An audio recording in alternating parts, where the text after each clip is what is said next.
RSPB Scotland spends a lot of time working hand in hand with farmers and really trying to promote nature-friendly farming. If we can get nature-friendly farming right, and that benefits both wildlife and farmers and the crofters, then we will be doing, we'll be a long way on delivering for wildlife and reversing some of those trends that we've seen, and certainly protecting or stopping further decline. So absolutely crucial.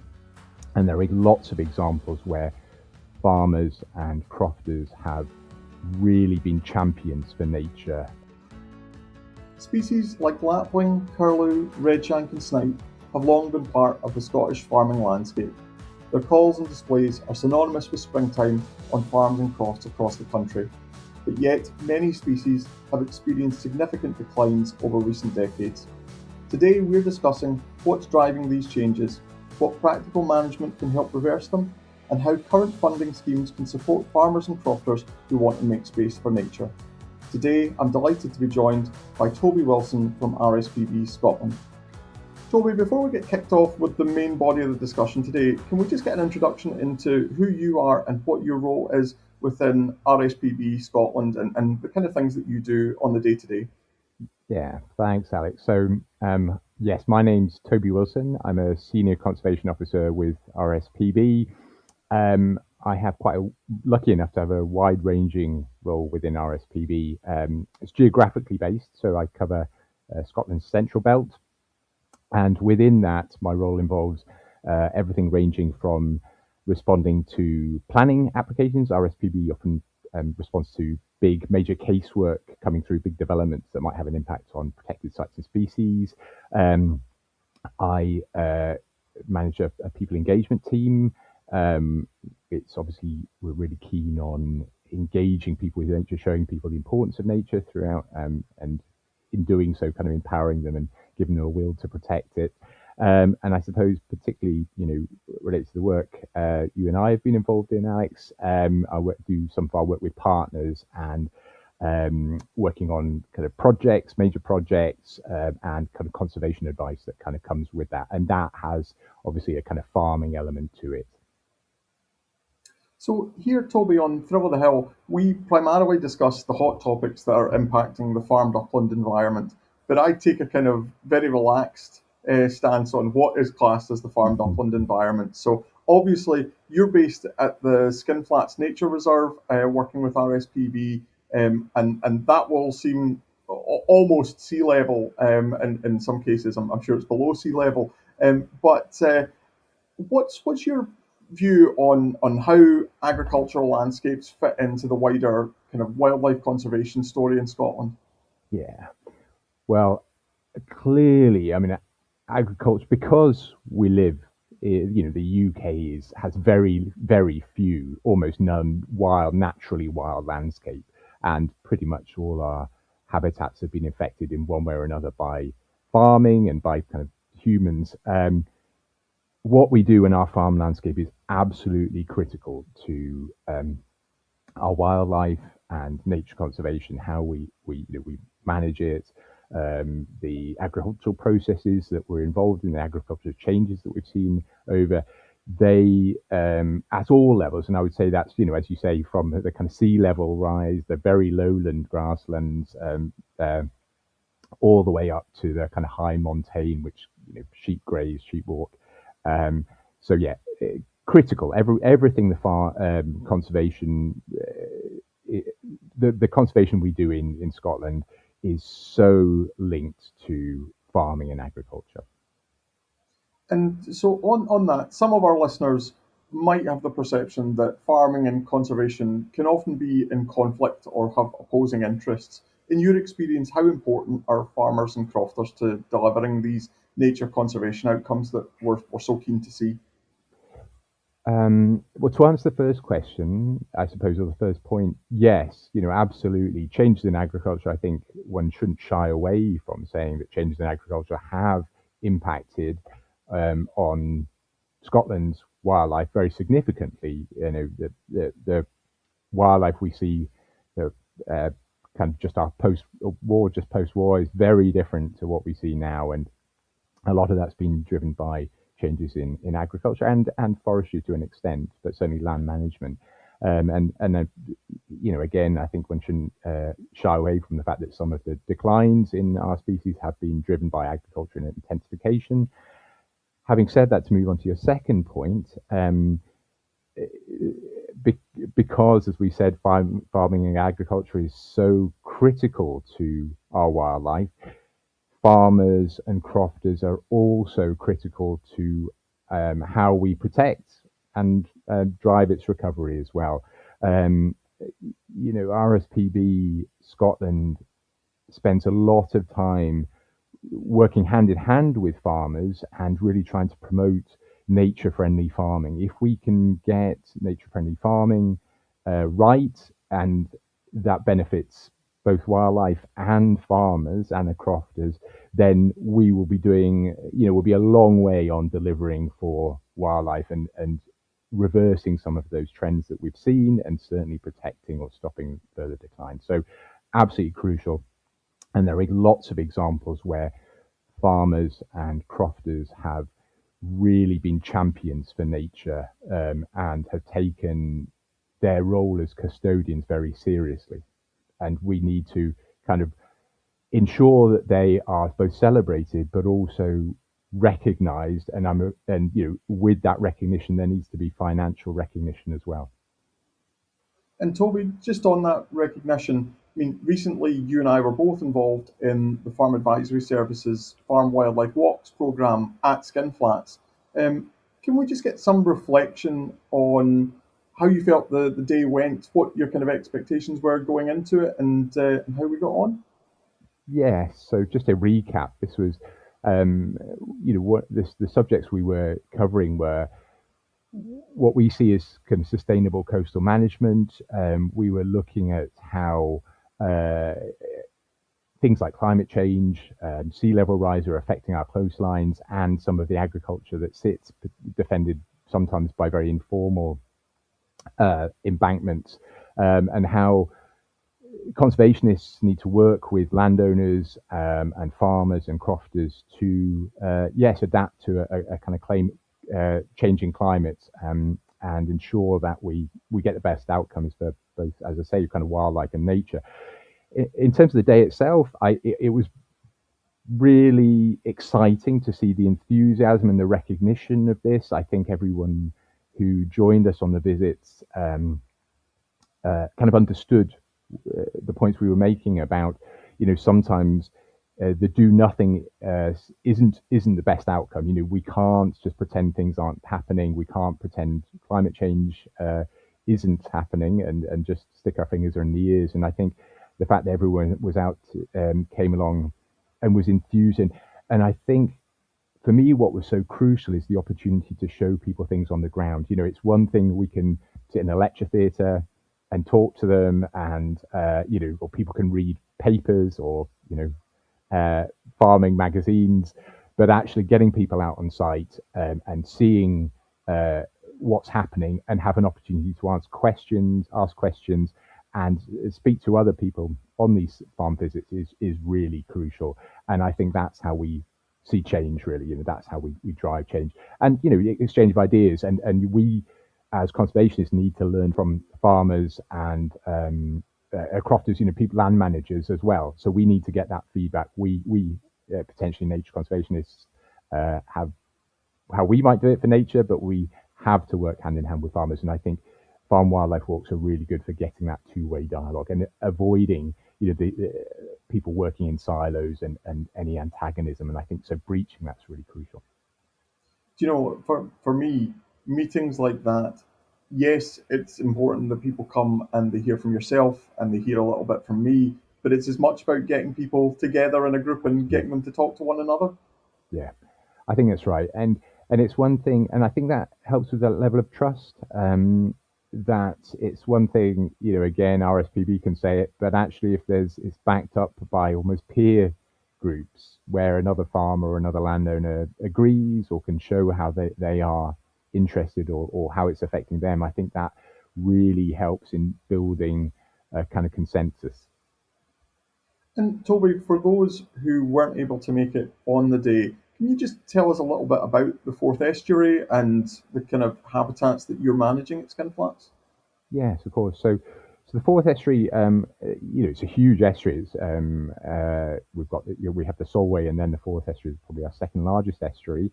And for those of you who don't know, it's the area, the estuary kind of around Edinburgh. Edinburgh sits on, and Falkirk sits on, Stirling sits on. Um, the area we were looking at was what we call the Inner Forth, and it's probably to the west of the bridges.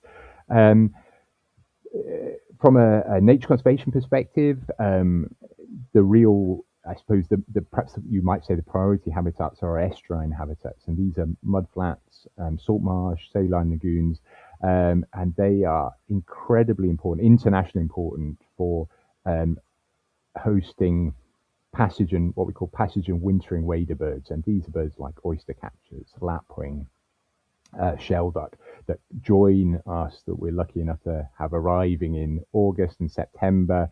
They are overwintering on our estuaries. They feed on the mudflats and roost on the kind of higher ground on the salt marshes, and then depart in March. So they're not breeding birds, but they arrive, as I say, in kind of early autumn in their thousands, and a great spectacle.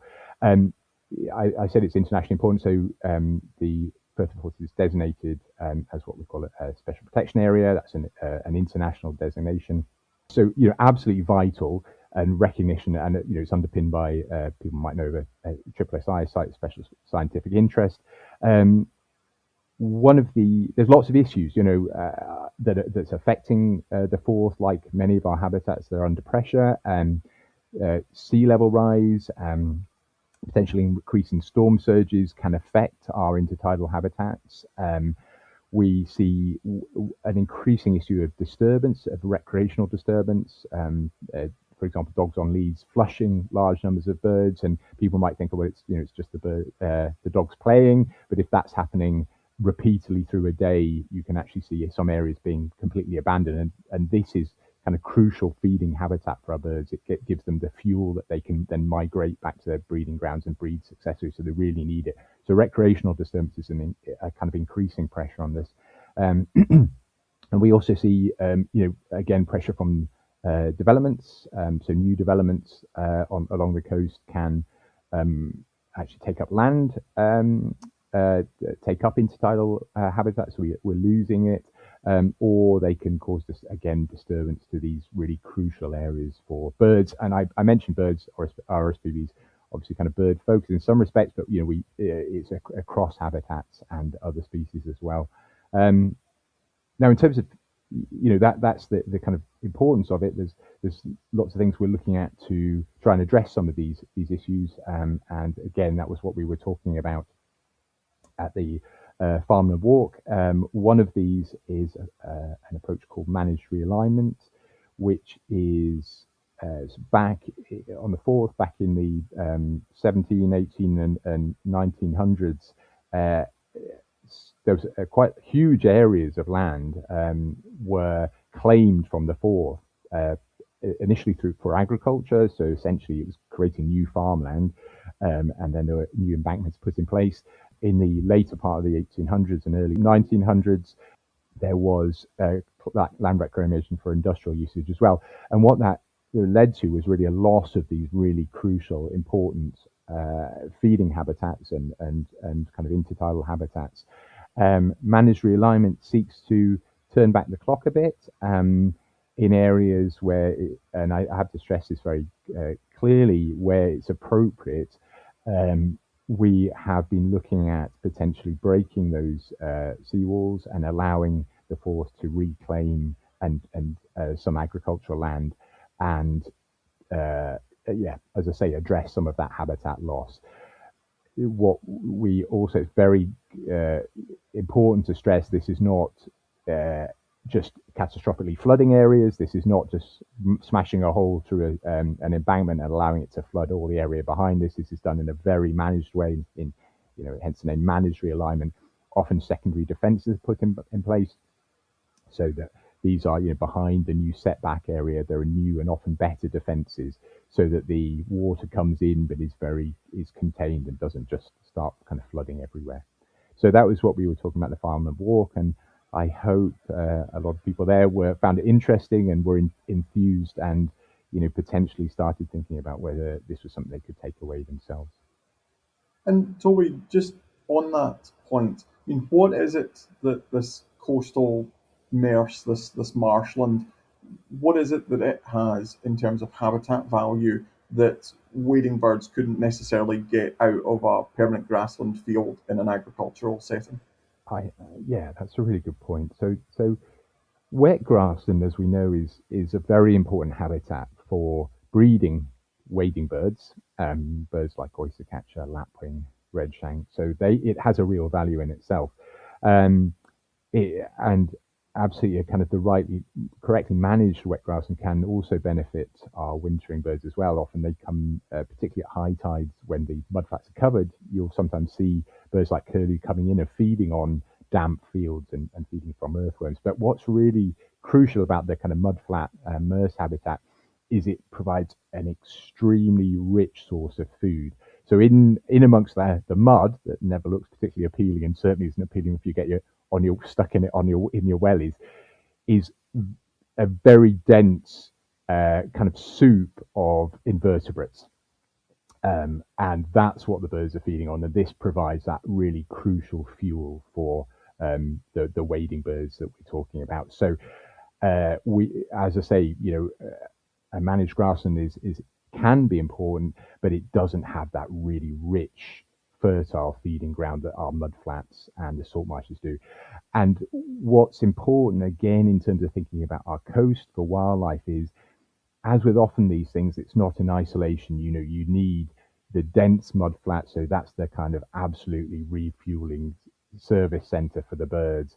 But they also need, at high tide, when these mudflats are covered, they need safe areas to roost. So this is when they go and they can just essentially sleep and rest whilst the tide covers those things, and having those as well in combination with the mudflats is really important. So the other thing that is, again, we look at when managing estuaries is it's not enough just to have one area that's a safe haven, because sometimes that if that's disturbed, whether it be from a natural event, say a peregrine flies over, the birds come take off, they need to be able to move. These could be talking thousands of birds. Certainly hundreds can be disturbed. They need somewhere else for them to go as well. So you actually need a patchwork of sites, a mosaic of sites across the estuary where birds can move, depending on tide, depending on disturbance, depending on feeding opportunities. So in terms of habitats, it's not either or; it's yes and. I think that's absolutely right.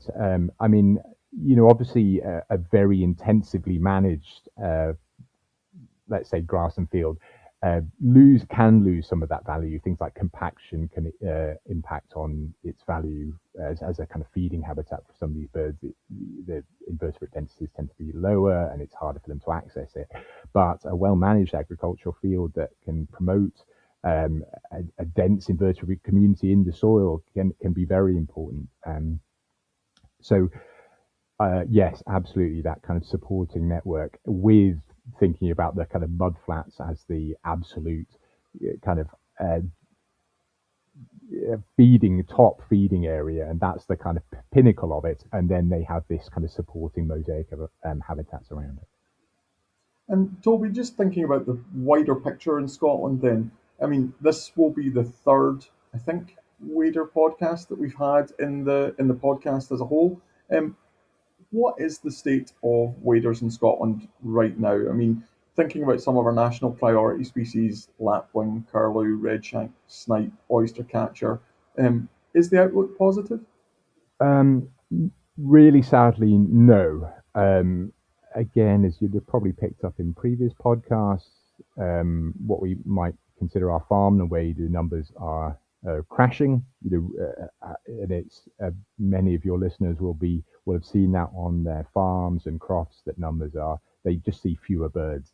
And again, it's probably just worth saying, these are breeding birds. So these are breeding waders. We talk about the passage and wintering waders on our estuaries, which have their own issues and threats. But in terms of breeding populations, we're seeing 60+% declines in curlew over the past 30 years. We are seeing lapwing populations dropping again by 60% plus, and oyster catches dropping by 40%. So we are seeing really kind of catastrophic declines in our breeding waders, and this isn't entirely mirrored by our declines in our passage and wintering waders, but there are definite species that are being impacted, and we're seeing kind of are struggling. And as I say, there's different threats and pressures to both. But yes, certainly, sadly, breeding waders, our wonderful breeding waders that are so iconic, are in real trouble. I think that is a fairly consistent message with the other two podcasts that we have done. But so what do you put that down to, Toby? I mean, what are some of the main pressures that are affecting these wading birds? Yes, I mean, as always, there's never one kind of smoking gun. There's multiple pressures and at different stages, and to an extent affecting different species, but also affecting different kind of times of their breeding cycle. We mentioned changes to agriculture have driven it. So when we're seeing silage cutting, so you get that. Obviously, on a silage field, a wet grassland field draws in breeding waders. And if that field is cut for silage, again, sadly, nests can be lost. If it's cut two, 3 times, that we see almost that completely eradicates any breeding waders there. Different changes to sowing, a shift in where you have less spring sown crops can change, because again, some of these birds like lapwing nest on tilled land, and cultivated land, and it depending on what they want is pretty much most of our breeding waders need big lines of sight around them so they can see predators approaching. They all nest on the ground, and if they have the crop has grown up around them, it's harder for them to see predators approaching, less likely to use the field. So very much again changes to what we consider an intensification of agriculture over the past 50, 60 years, certainly post-war, particularly since the 70s. So that is it. Forestry practices can change as well. What tends to happen is forestry not only is really these breeding waders, the reason I said that about the kind of sight lines and their nest on the ground, really don't use forestry. But there's a kind of knock-on effect is that forestry, if a new forestry, particularly commercial forestry, gets planted in an area of real importance for breeding waders, then there's what's called a kind of predator shadow happens. Birds see this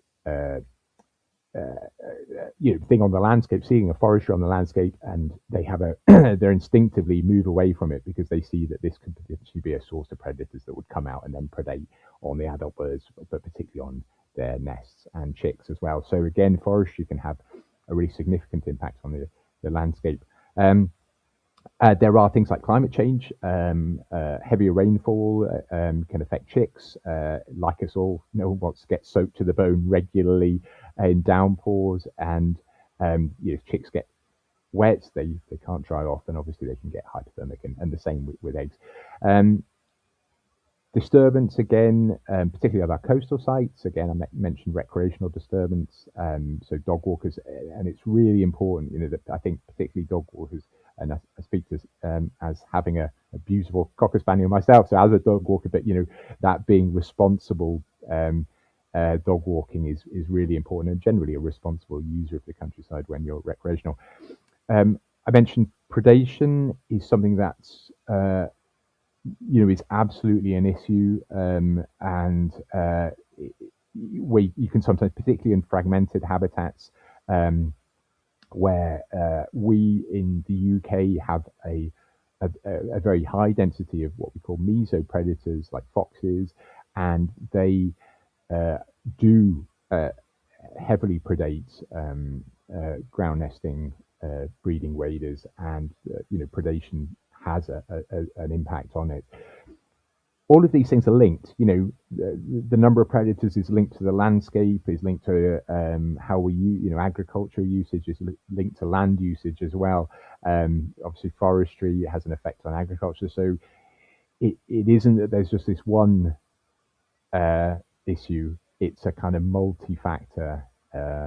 It putting pressure, and as I say, the different species are affected in different ways, but overall, those pressures probably are having the ones that are really driving some of the declines we're seeing. And Toby, if you don't mind, I'll just circle back to something that you mentioned there. So habitat fragmentation, farmers have been told that that is an issue, and I think farmers largely recognise that.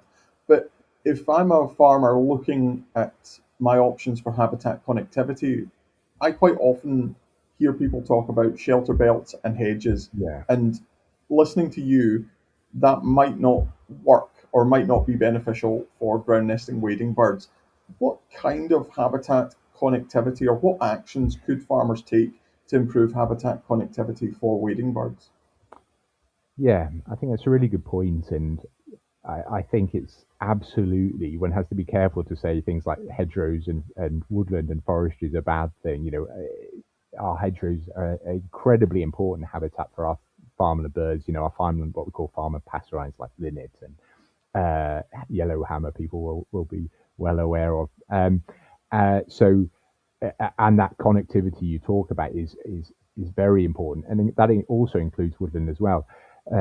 What we I think there's always trying to think about doing things in the right place. I think it's about choosing those locations. So uh, some of our our RSPB has spent a lot of time identifying really kind of key wader areas, those kind of real hotspots for breeding waders that we need. I worked a lot in the Clyde Valley, and we set up a brilliant project, which I think it's become a really great project called the Clyde Valley Wader Project.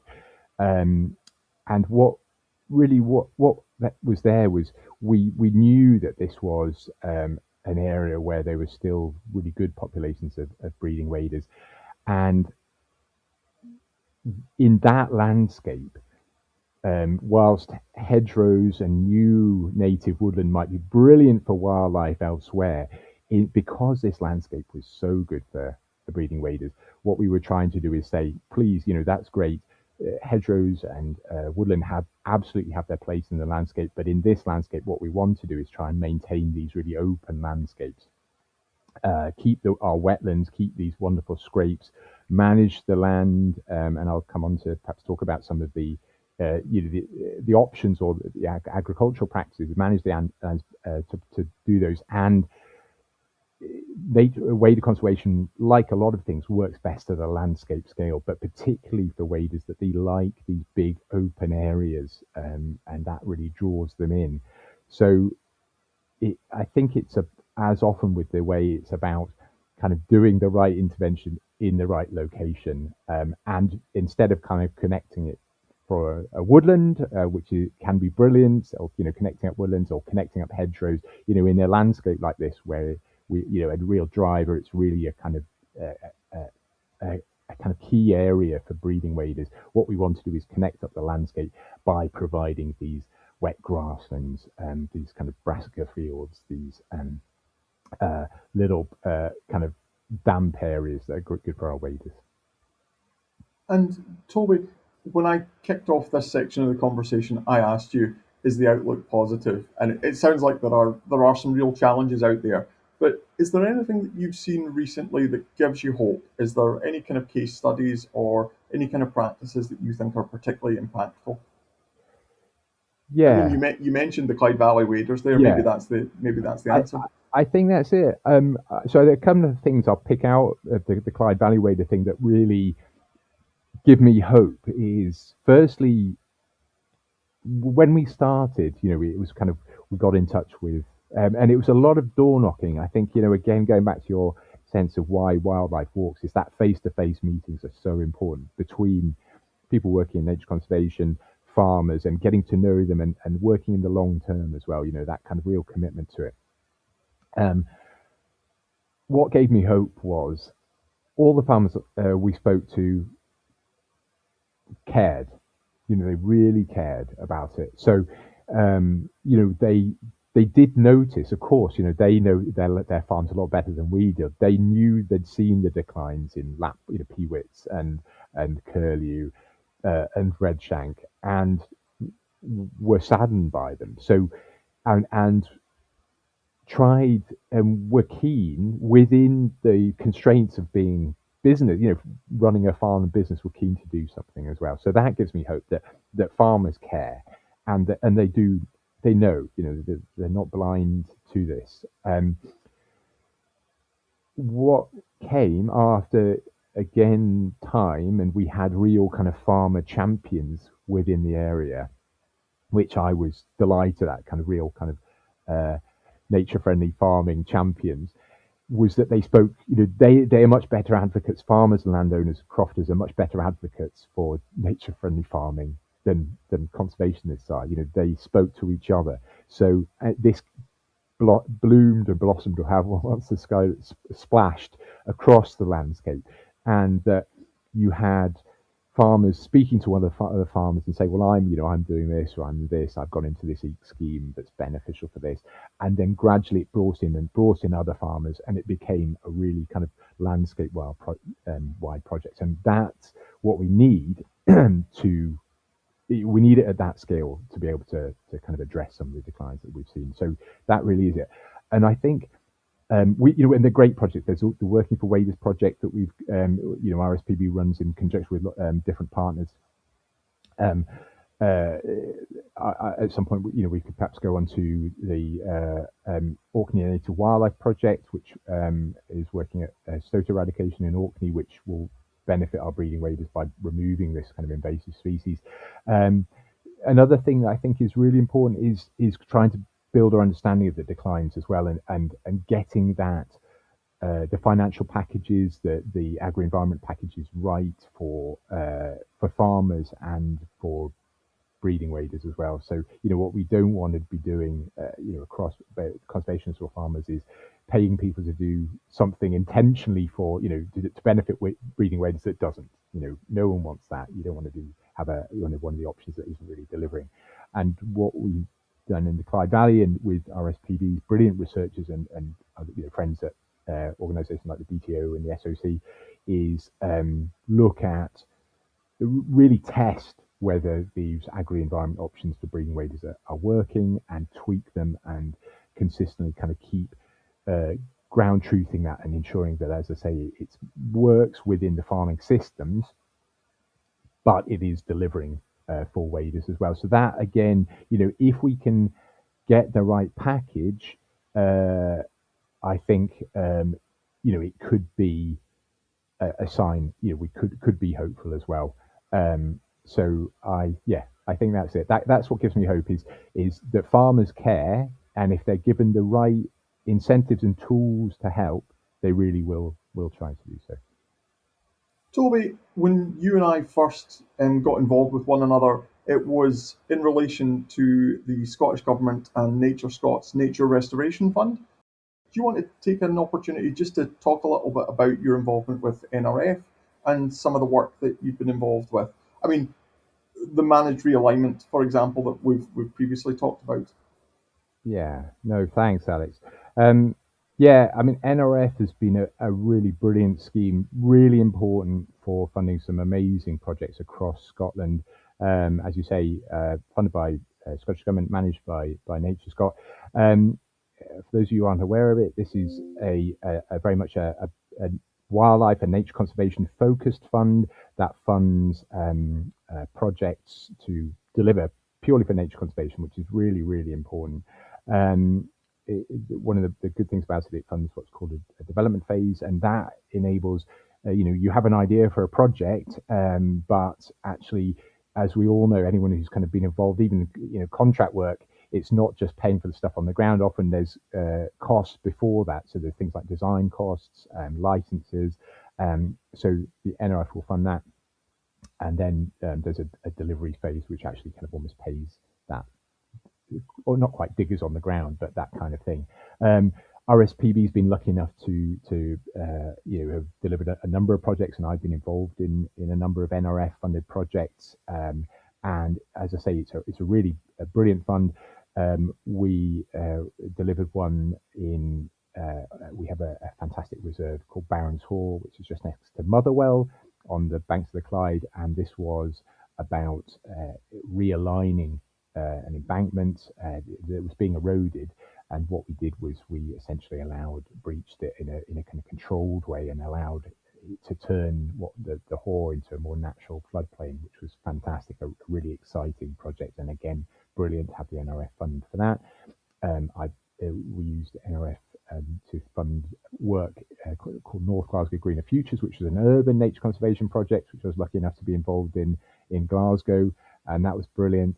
And again, I suppose where you and I have been working on is the development phase for managed realignment on the Forth. And again, having the funding support of NRF was really important. So it's not currently open as a scheme, but we really hope they will get funding for this year and going forward, because having a kind of dedicated scheme to fund nature conservation projects is absolutely crucial. We talked about EECs and agri-environment schemes, but they're very different beasts. And if we want to do really exciting projects, having a dedicated fund is very important. Yes, I mean, farmers will often ask me what's the difference between the Agri-Environment Climate Scheme and the Nature Restoration Fund, and I know it's not quite as simple as I'm going to make it sound, and that there's always exceptions. But I think about the Agri-Environment Climate Scheme like a management scheme Yes. with distinct management payments, whereas the Nature Restoration Fund I think much more like a nature conservation capital grant scheme. I think that's a really good way of understanding. Absolutely. And we tend to see, one-off projects funded up through NRF, whereas as you're absolutely right, the agri-environment schemes cover more ongoing management work. And the two can be complementary as well, which is obviously really important. And I think, both support each other. And you very briefly mentioned working for waders there, Toby. Maybe you've had a chance to listen to our first podcast, but we did have Patrick Laurie from Working for Waders on the podcast back in the early days now. Yeah. Do you have any kind of thoughts on any kind of smaller schemes that might be on the go across Scotland? Thinking separately from the Agri-Environment Climate Scheme, is there anybody else that's doing some really good work? Well, we've got, as I say, we mentioned the Clyde Valley Waders Wader project, which is brilliant and one that I've been involved in.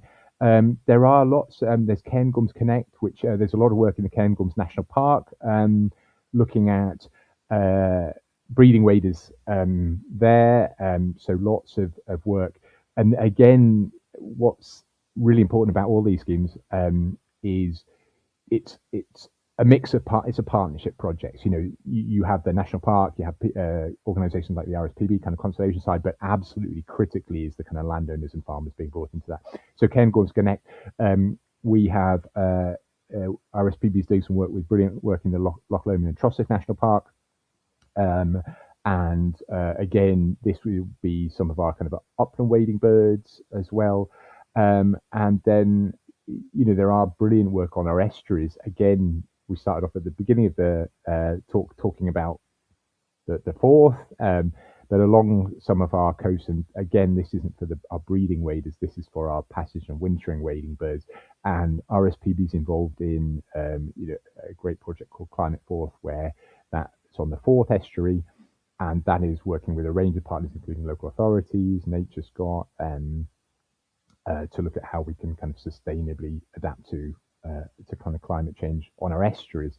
So we have this balance of really important, interesting projects. And it's, I suppose, worth saying that the Working for Waders banner covers a lot of disparate projects, and in a way, it brings in a lot of great partners and really important partners. And so you have projects coming out of the Working for Waders partnership.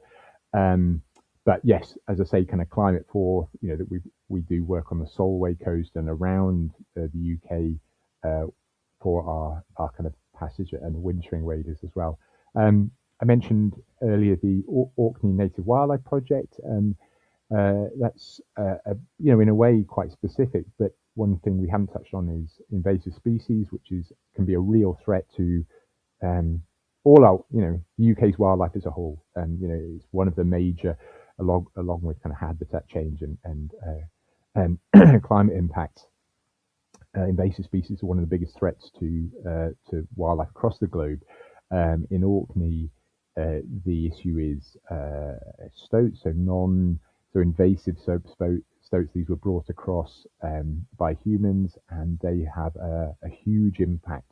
Have had a huge impact on Orkney's native wildlife, including not just birds, not just breeding, the amazing breeding birds our islands have, but things like the kind of Orkney vole numbers have hugely declined on that.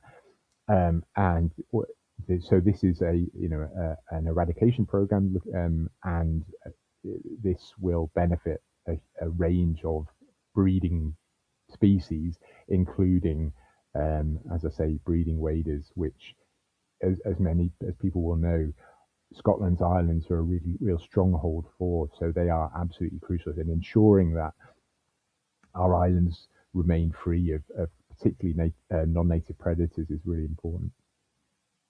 And Toby, maybe just kind of cycling into kind of closing thoughts or final thoughts. Thinking about what the future of wader conservation in Scotland looks like, obviously we don't have a crystal ball and a lot of things can change in a 10-year period. But if I were to ask you, what does successful wader conservation in Scotland look like? I mean, what does the future look like for waders in Scotland, and how do we get there? Yes, it's a big but very important question, isn't it? Yeah, I I think getting the research right, as I say, getting everyone understanding what we need to do to manage it. Things like the balance of predator control, um, the right agricultural measures, the right land use measures. Uh, Understanding that, getting the research and getting everyone kind of bought into that, I think is absolutely crucial. And from that, I think a real driver is getting the agro-environment schemes right. I think if we get, and those two things will be a real driver. And I think that's within our grasp. If we get those right, we know what we want to do. We get that farmers are properly incentivized to do it, to do the right things, and it fits with their final measures. I think that would be a really important success. There are very real issues about predation. How we as a society manage predation, how things like game bird release, there are knock-on effects of game bird release and the kind of impacts on or potential meso predators that leads to. So I think again conversations around that, and as I say, kind of how we manage predation, and then how we manage our things like land use plans. Where does forestry go? Can we avoid forestry in really important breeding wader areas? I think if we get those right, we'll be doing really well. I think I would see that as a success. And then obviously, and what we want to see then is these measures taken up enthusiastically by the farmers seeing it working and becoming advocates themselves, and seeing the peewits that they saw 50 years ago coming back and then wanting to do more. I think that's what I'd like to see. And it not needing RSPB to champion it, it needing farmers to kind of champion the birds that they love. Brilliant. Well, Toby, we'll finish on a positive, but before we bring the podcast to a close, are there any messages that you would like listeners to take away from today's discussion? And what have you got coming up in the future? Yeah, well, thank you. I think if I can plug two things, that we need to start looking at the sustainable management of our coasts. Mandatory alignment is a really important and very exciting measure that we can be looking at, and we hope that the Scottish Government and other key decision makers start taking it seriously. How we need to adapt our coastlines, how we can do this well and create new habitats around that. So that ties to our kind of the original farmland walk. I think in terms of other takeaways, what we need is farmer champions. I can't emphasize enough that it's much more important than RSPB saying we need to do things for waders and this is what we need. We need farmers and landowners and crofters to be doing that as well. If farmers, landowners and crofters come and sign up for working for waders, get in touch with RSPB if you're keen. You have waders on your farm and you'd like to become a kind of farmer champion, because that carries a voice both amongst fellow farmers and landowners, but also with decision makers. Rightly, in a way, decision makers should be listening to farmers as much, if not more, and landowners than RSPB. And I shouldn't be saying that as an RSPB, but they're the voice of the countryside. And I think what we need is that voice to the kind of nature friendly, those people who are passionate about nature to speak up. Brilliant. And Toby, how do people get in touch with yourself? Yeah, well, thank you. So it'd be lovely to hear from people. So as I say, my name's Toby Wilson. My email address is toby.wilson@rspb.org.uk. It's one of these things. I'm geographically located, but if I can't help you, I will pass you on to one of my colleagues. I'm sure we'll be able to do so. Perfect. Well, Toby, thanks so much for joining us for this episode of Thrill of the Hill. It's been really good to work with you, not just on this episode, but also Farm Wildlife Walks, and hopefully we see much more of each other. That's great. Oh, it's been a pleasure. Thanks very much for having me. Thank you. Thanks very much for listening to this episode of Thrill of the Hill. If you've enjoyed this episode, you can try one of our other FAS podcasts, like Stock Talk, our livestock-focused podcast with senior consultant James Orr, or join ecologist Harry Fisher over on the Natural Capital podcast to hear all things biodiversity. Thrill of the Hill is brought to you in association with the Scottish Government.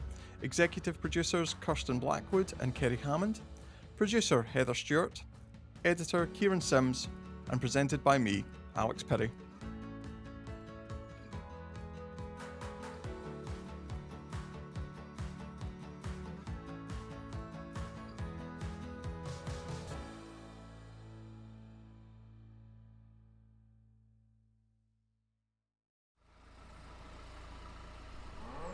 The Farm Advisory Service Podcast. Audio advice on livestock, crops and soils, environment, rural business, and more. Brought to you in association with the Scottish Government.